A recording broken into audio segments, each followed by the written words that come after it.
Good morning, everyone. Um, Good morning to those in the UK, anyway, and good morning to those in Europe. Good afternoon, India, and good late afternoon, early evening to anyone joining us from Japan and Korea. Thank you so much. And to anyone else around the world, thank you so much for coming on board and being a part of our second year-end webinar. There was one yesterday which was presented by my colleagues in the US for all of us on the US time zone. And I'm here today to talk to everyone around the rest of the world and point out some of the more globally relevant pieces in our Luminate year-end music report. So for those of you who've not gone online to look at the interactive version, that is available on our website, luminatedata.com. You can also, if you scroll all the way through, download a PDF version, but the full report with all of the data is available for free there. So please do go in and download.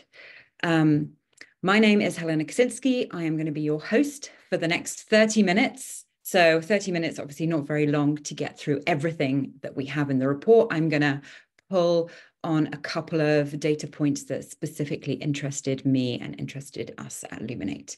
There is a chat box for questions. We may not have time to get to questions, but we absolutely welcome any of your questions. So please, if you do have one, put it in the chat box, maybe with your email as well, to make sure that we have a way of getting back to you if we don't have time for questions at the end. I'm based here in London, and I've been with the company for a long, long time. Luminate, for those of you who aren't aware of what we do, has been in existence for over 30 years. We're a Los Angeles headquartered company. We have had a number of different names over our history, from SoundScan to Nielsen Music, MRC Data, and we are now Luminate. We do a number of different things in the music space. One of them is measuring music consumption. So that's measuring volumes of streams, of digital download sales in North America, of physical sales and radio airplay, measuring music consumption all around the world. We also do a lot of consumer insight research. So we survey consumers, again, very globally, ask them lots of questions around how do they engage with music, everything from discovery through spend through streaming. We also are the Billboard data provider. So in the US, in Canada, and around the world, our data feeds the Billboard charts. So for those of you that have downloaded the report, you will see that there are a number of different trends that we call out. I'm going to very quickly touch on 5 out of the 6. We definitely don't have time to look at everything. But again, I really urge you to go look at the full report, because there's a lot more data and charts and insights that I'm not going to cover today. But first, let's kick in and let's look at some of the big picture global metrics. So as part of our consumption measurement, we aggregate data from streaming services all around the world. We have agreements with all of the major players. They send us data on a daily basis. We pull it all together, and these are what the numbers look like for 2023 compared with 2022. So on-demand streams, audio plus video, up a massive 33.7, almost for 34%. And then audio streams up to 4.1 trillion from 3.4 trillion last year. Again, a 22% increase. And these are huge numbers. That's 7.1 trillion streams that we're capturing globally is a massive number and huge growth. I think what I also wanted to call out, which isn't on this slide, is that back in 2021, the total on-demand global audio stream number that we had was 2.7 trillion. So in 2 years, that audio streaming growth is looking at about 50% growth, which is huge. At the end of our report, we have a whole load of charts and ranked lists. And I'm sharing here the top 10 countries for streaming volume. So we have data on a country level for 49 different markets around the world. And on the left-hand side here, you've got the top 10 largest countries by streaming volume. So volume, not revenue, to be very clear there. But we have US at the top. We have some large markets from all around the world, from Asia, Europe, Latin America, and North America. On the right-hand side here, we've got the top 10 countries by growth, by volume growth. And I think a couple of interesting things to point out here. One, India is top, which to me suggests that it may not be too long before India is the top streamed market by volume globally. Also interesting to see Turkey and the Philippines in that chart on the right-hand side. So I think fast-growing, large streaming markets there. We at Luminate have a long legacy in the US market. So sharing here some of our US slides, US metrics. What we have here are lots of numbers. I'm not going to talk through all of them, but you can see that ultimately lots of positive growth year on year. So in total album consumption, so that's albums and tracks and streams in the US market grew 12.6%. And in fact, the only thing that declined was digital album sales. Physical album sales, we saw a very healthy 8.9% growth year on year as well. Right, into trend number one. So going to look a little bit at genres. And firstly, we'll go into the US, which is obviously the world's number one market from a volume and from a revenue perspective. So very important. I think what's happening in the US is really interesting at the moment. And I'll talk a bit about language of music later on, but we are seeing a real diversity and growth in the type of music that is being consumed. So here we have the top 3 genres by growth in the US over the last year. And the number 1 is world music. And that includes things like K-pop, J-pop, Afrobeats, anything that is really coming from outside of the US market and isn't Latin, which is the second growth genre. So really, there's a huge growth we're seeing in interest in the US from US streamers in music that is less endemic to the United States. And then, of course, country music, number 3, which is very American.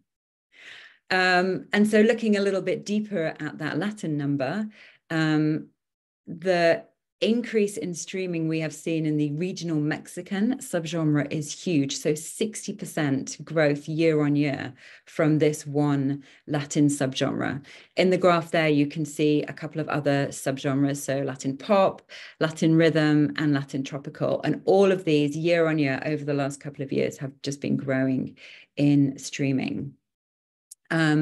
Those streams come from the majority of those streams or higher listenership numbers we see through Texas, the Southwest of the US, and into California. And that is very much in line with what the US Census shows us on where the Mexican population is and that migration into the US.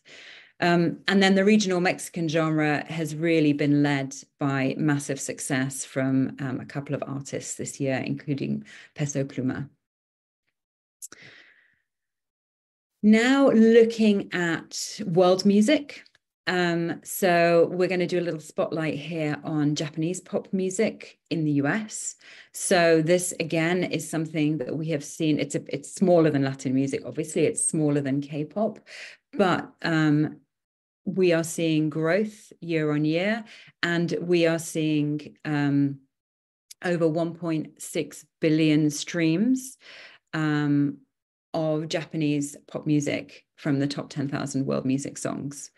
And I think what we're the Japanese pop audience is really quite a young one.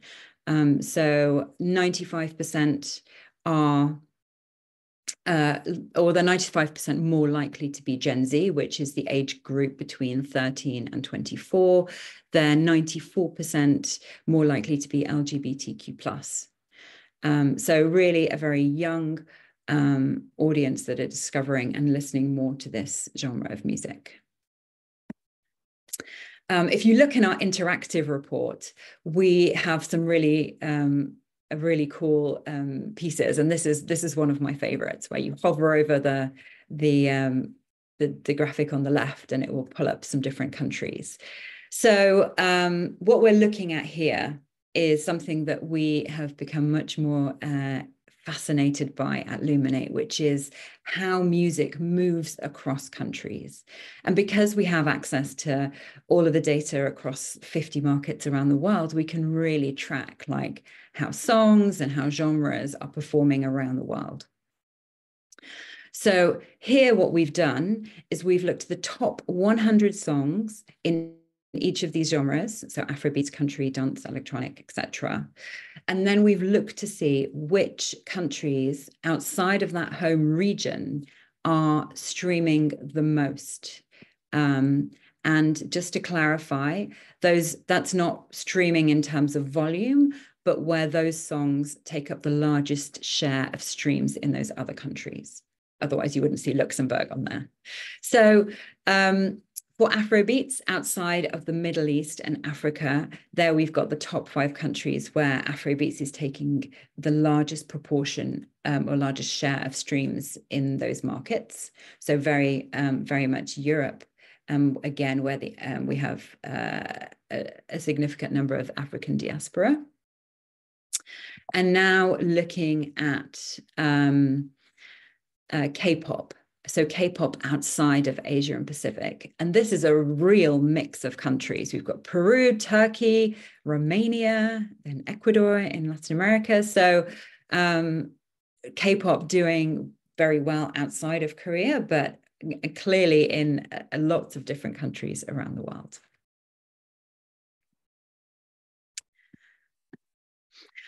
So now sharing a little bit more on Africa. Now, Africa is a really important and fast-growing and very interesting region of the world.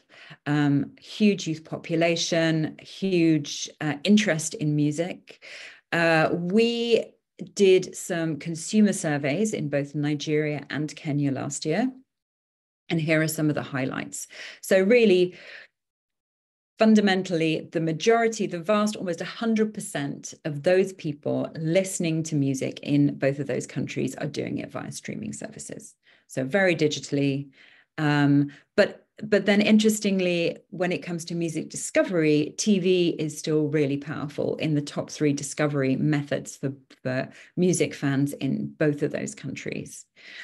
And then looking at the most popular genres, in Nigeria, we have Afrobeats, and in Kenya, we've got Kenyan gospel.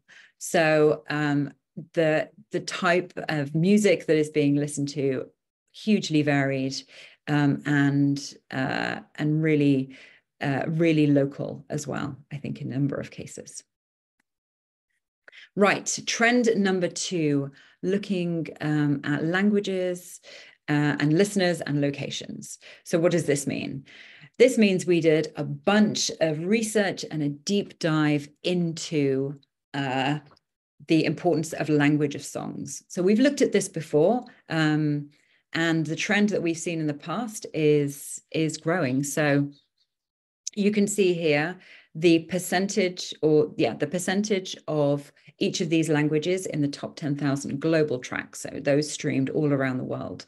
And you can see that quite significant decline in the English language music, and even a decline in Spanish. We're seeing growth in Hindi, and here we're seeing growth in Japanese language music as well. So a real shift in the language and the importance of English to being a global success song. And then one of the other things we looked here at the Asian region, and we took a little bit more of a deep dive into pop music. So what you've got here, these 3 pie charts represent the percentage of pop listening, or the different types of pop music listening in Japan, in Korea, and in the Philippines. And they're very different to each other. So in Japan, 65% of music listening is from J-pop, and about 20%, almost 20% K-pop. And then the remainder is general pop music, which means kind of the Anglo-American pop repertoire. In Korea, the vast majority, 80%, is K-pop listening in that market, with then general pop and then J-pop making up 4% of streams, the volume of streams. And in the Philippines, it's flipped and reversed, where you've got that general pop, that Anglo-American pop music, making up 80% of pop music listening in the Philippines, with K-pop second, and then 2% of listening being to J-pop. So different markets and very, very different music listening, pop music listening. Okay, trend number 3. We're about halfway through. So I'm going to share with you probably one of my favorite slides here, and there's a lot of numbers. So bear with me. I'm going to explain this to you. What we're looking at here is the sheer volume of streams and ISRCs and content that we are capturing. So like I mentioned, 7.1 trillion streams globally. And those streams, those audio streams, came from 184 million audio ISRCs that we tracked in our platform. What you see here is the pyramid of how those ISRCs broke out. And what we've got at the top, the very top, that little yellow point to the triangle, is they are the ISRCs that had over 1 million streams this year. So really, the vast majority of streams are coming from the very, very tip of the iceberg. There were 10 songs that had over 1 billion streams globally year to date. And then that bottom piece there is the long tail, where we had 79.5 million ISRCs that had between 0 and 10 streams last year. And in fact, 45.6 million ISRCs in our system did not register a single stream in 2023. So there is, as we all know, there is a lot of music out there, and a lot of it is not getting streamed a huge amount.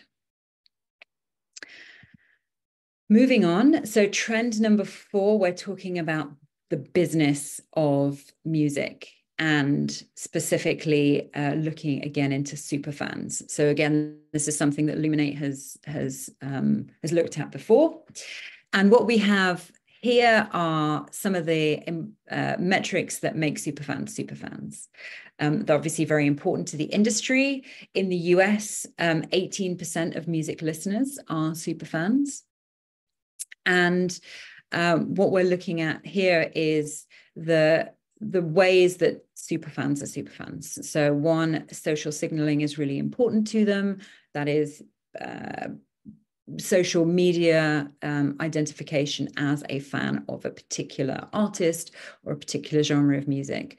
That fandom is a real expression of their identity. And again, the participation in the community is is really important to them. So digging a little bit deeper into specifically K-pop and J-pop fans in the US market. So we've done lots of research around fandoms. We've done lots of research around spend on music. And 2 of the points that we're pulling out here are really how much money fans are spending. And we're looking here at merch. So superfans are generally very high spenders across the board on music.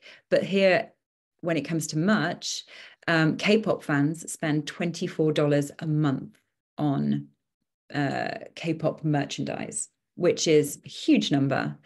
And J-pop fans, $16 a month. And what's really interesting is that we ask questions around how much are people willing to spend, how much fans are willing to spend on particular prices of pieces of merch. So we know that $30.20 is actually the optimal price for a t-shirt for K-pop fans. And that they are 50% more likely to purchase than the average music listener to purchase merchandise for a music event that they haven't even attended. So I think this just shows that there is huge opportunity in merch to meet the fans' needs and increase revenues for artists that way. Right.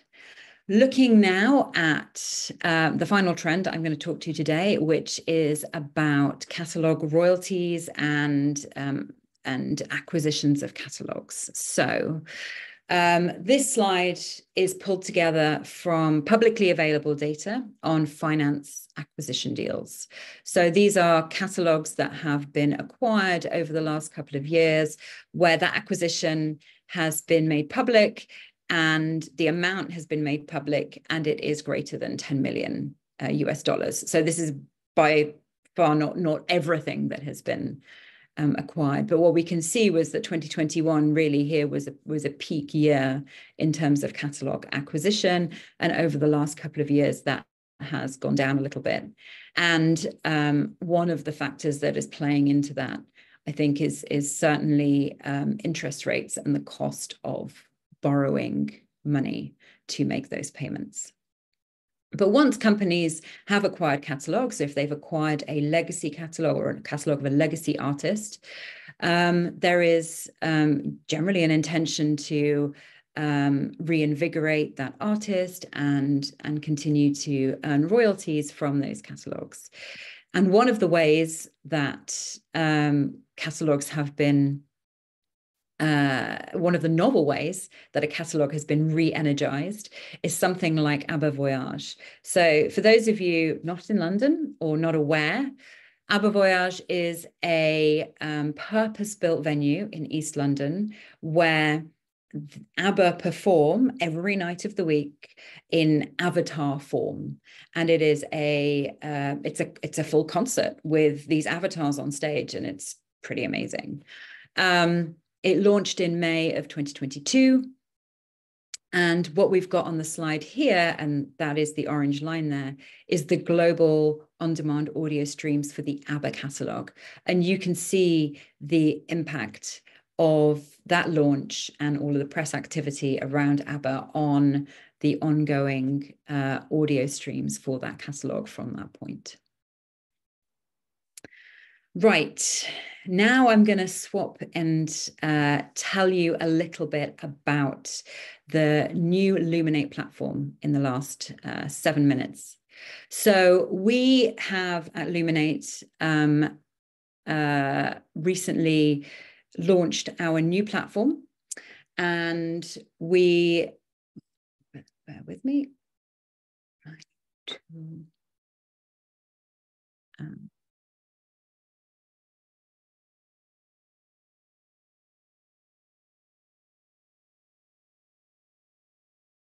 Yeah, we have launched our new platform at Luminate, and I'm going to very quickly run you through it.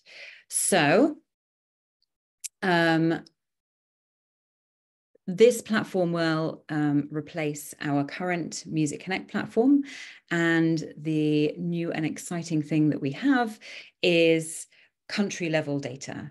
So for the moment, we're looking at US, but if I were to change this, we have all of these different markets that are available.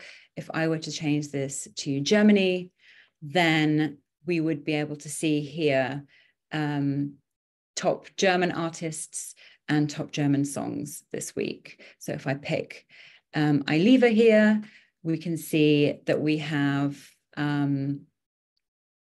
information on her country of origin, the languages that she sings in, the fact that she's a German R&B hip hop artist. And we see the number of streams and the number of song sales, digital song sales that she has in Germany, activity over time. So here is the daily volume of streams for this artist across all of her catalog in Germany. The data was running up to 2 days ago. And we also can see here how she is performing in other countries around the world. So she's a German artist. She's very big in Germany. Germany accounts for 85.6% of all of her streams as an artist. Second largest country, Austria, Switzerland, Turkey is in there. She is of Turkish background. And we can look through all of the different markets and see how many streams she is getting in all of these different countries. So we have launched the first beta version of this website, and we are offering a free trial as well. So I'll pull up a slide in a moment, which has a QR code. So if anyone is interested in getting a free trial to the site to take a look at what we've been up to, then we would welcome you. So here we have, again, Ayliva's discography. So here we have all of her top songs and the volume of streams and sales. So 21% of those streams are coming from a song called Bullet. So that's a very quick, brief view at our website. We also have some charts in there, and we also have some analysis on markets as a whole. So this is going to show us for Germany the total volume of streams this week and the total volume of sales this week and how that is trending over time. Right. So let me pull up that QR code. Here we go. So please scan that, fill in the form for the free trial. Here is a list of all the different data providers that we have pulling into our new platform and into our global data. And thank you very much for your time. So just as a reminder, the report, the full report, all of the bits that I've shown you today, but also a huge amount more information is available to download for free from luminatedata.com.